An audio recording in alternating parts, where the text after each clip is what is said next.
Welcome to r/entitled people, where when this mum gets ill with the flu, her horrible daughter doesn't even allow her to cough. My sister doesn't allow our mum to cough. I am a 22-year-old woman, and I live with my mum, who is 45, and twin sisters, who are 20. Last week, we caught the flu.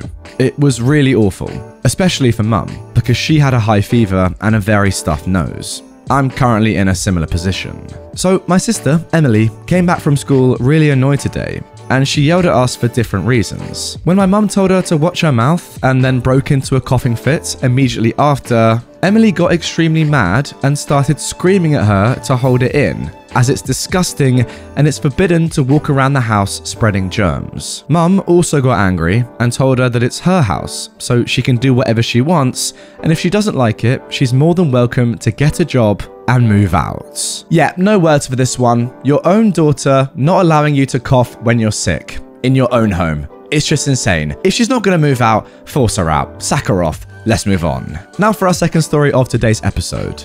I ruined Thanksgiving last year, and I'm still not sorry. This story begins a number of years ago, with a particular dessert pastry my mother used to make, pudding pie. I didn't know why this pie was so much better than regular pudding, but it was delicious, and I'd actually look forward to that pie before Thanksgiving. That's how good the pie was. Sadly, like all good things, this pastry too came to an end. One year, my mother decided that the pie was too fattening for her diet, and she swapped some ingredients around. She swore up and down it would taste no different. Spoiler alert, it tasted like nightmares feel. Immediate and extended family protested and requested the diet abomination be banished and the delicious pie brought back.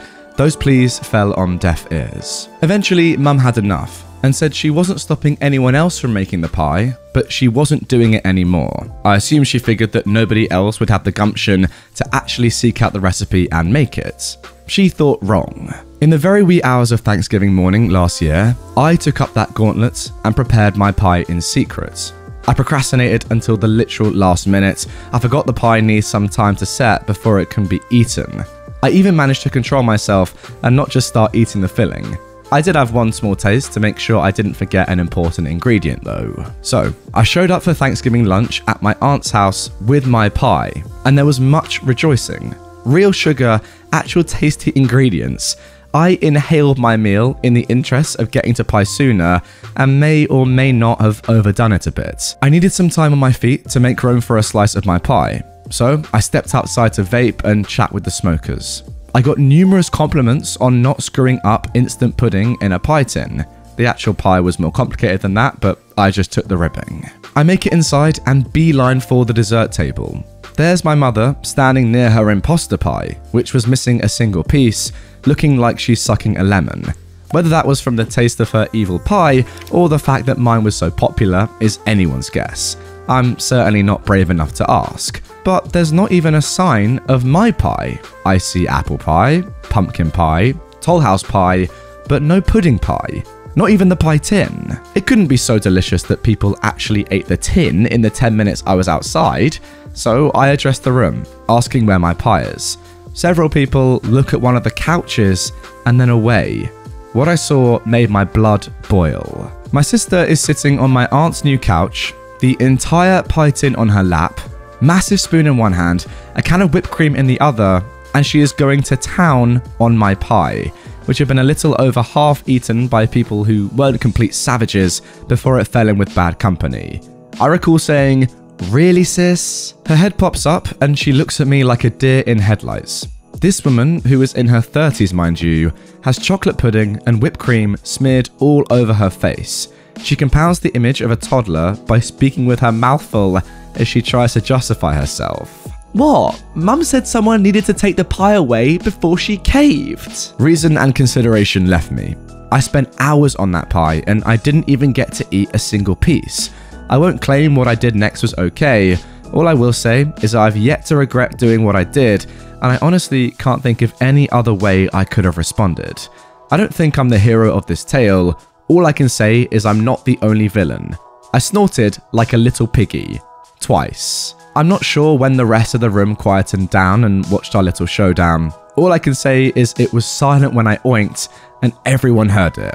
It took a little while for what happened to actually percolate into her brain, but once my sister realised, she just stood up, sending the pie onto the floor with the pudding part face down, and flung what was in her hands away so she could cover her face and start sobbing. She sprinted to the bathroom and slammed the door shut. Then all heck broke loose and my extended family went to war with each other. A small but vocal section of the family started berating me for doing that to my sister. Neither of us are pixies. And the larger portion arguing with the smaller because who just grabs an entire pie and eats it like that? I just grabbed some napkins and did the best I could to get most of my pie out of my aunt's brand new carpets. She'd hosted Thanksgiving that year because her house had been completely remodeled with fresh paint on the walls and a brand spanking new interior. I gave my aunt a hug and apologised for the mess before I left with an otherwise Irish goodbye. She didn't say anything then, but I've spoken with my aunt since and she said she doesn't blame me. My parents actually paid for the carpet to get steam cleaned because there was pudding everywhere and it was a light coloured carpet. Why my parents paid and not my sister, who works a full-time job and is otherwise allegedly a fully functional adult, well, that's an excellent question. So, that's the story of how I ruined Thanksgiving last year. I hope you won't judge me too harshly. You know what? I can't even work out who's worse in this story, your mum or your sister. Or maybe they're just both as bad as each other. Seriously, they're both terrible. Like, to be honest, yeah, I do get if your mum wouldn't want to eat the pie herself. Maybe she's on some sort of diet, then it's not the most healthy thing. Completely fine. But still, it brings so much joy to so many people. Why not just make it anyway and then just don't eat a slice yourself? That would make more sense to me, given that so many people absolutely love it and it's the highlight of their Thanksgiving. But hey, fair enough. Then your sister eating half the pie herself when she knows how much everyone else loves it, not even allowing you, OP, to eat some of your own pie. That, again, is just awful. And to be honest, doing the pig snorting noises, I back it. I think that was completely justified. Can you imagine her just like chilling on the sofa, just digging in with a trotters? Well, a bit harsh, but anyway, yeah. I can. I also love how your sister tries to justify it, as in her mum saying to her, take the pie away from me or I'm going to have some myself because it is so nice. Then she just eats half of it herself instead. Incredible. Let's move on. And now for our third story. Uncontrolled kid in the waiting room. I take my daughter to speech therapy and I have to wait in the waiting room during her appointment because my other daughter, Helen, and 3-month-old baby can't join her because of COVID rules.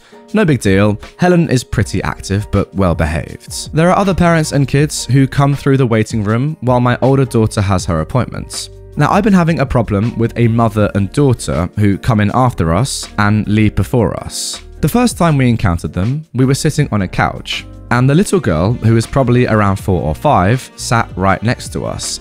There were plenty of other places to sit, and I tried to ignore her. Her mum made a half-hearted attempt to remove her, but gave up when the little girl didn't want to move.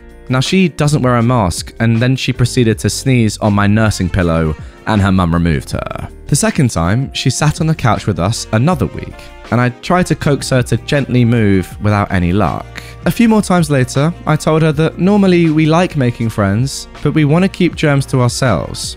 No dice. Usually, she only leaves when she has to go into her appointments. I talked to my friend, who's a special needs kindergarten teacher, about what to do in this situation. I don't want to be mean, and I don't know what limitations the little girl has in terms of comprehension. I'm not trying to demonize a little girl who has special needs, but her mum really needs to get a hold of her. My friend told me to be firm but friendly and tell her we want to avoid spreading germs. The last time was insane. I'd given up sitting on the couch in the waiting room in favour of chairs, so there was less room. However, the little girl sat right in the chair with Helen and took me by surprise. I said, no thank you, and her mum got her off. Then she went right for me, trying to lift my nursing cover off of me while I was breastfeeding. I told her no, and her mum said, well, she just wants to see the baby. I replied, he's eating right now. Then the mum moved her daughter away from us. I saw the little girl slide onto the floor out of the corner of my eye.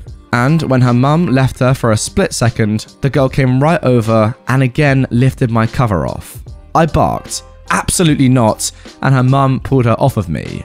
The little girl was called in for speech, and that was the end of it. I'm at a loss about what to do. The mum knows what's going on and doesn't care unless I'm very vocal.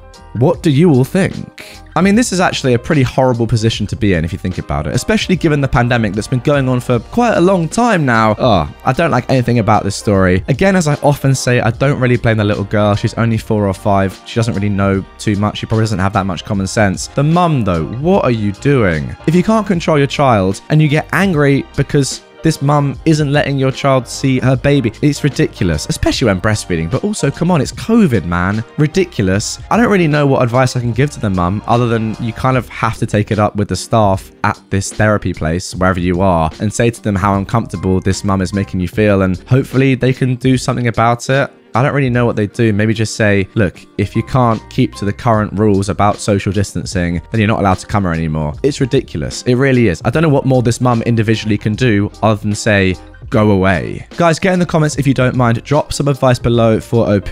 What would you do in this situation? I'd probably just have to complain and say, look, this is ridiculous. I feel very uncomfortable and pretty unsafe being in the same waiting room as this mum and her daughter. Sort them out, please. Anyway, that is going to do it for this episode of r/entitled people. Really hope you have enjoyed it. If you did and you want more from me right away, well, first of all, you can wait a few hours because that's when I'm posting my next video today on December the 2nd. And secondly, there's a video on screen. If you're that impatient, I'd be fair enough. I don't really blame you. Check it out right there. Some more Entitled People content for you. If you're new to the channel, subscribe because I am posting every day, twice in the month of December. That's a lot of videos. It's lots of money in my pocket. You better be subscribed and you better hit the bell so you keep notified. All right then, I will see you guys all later for the next one.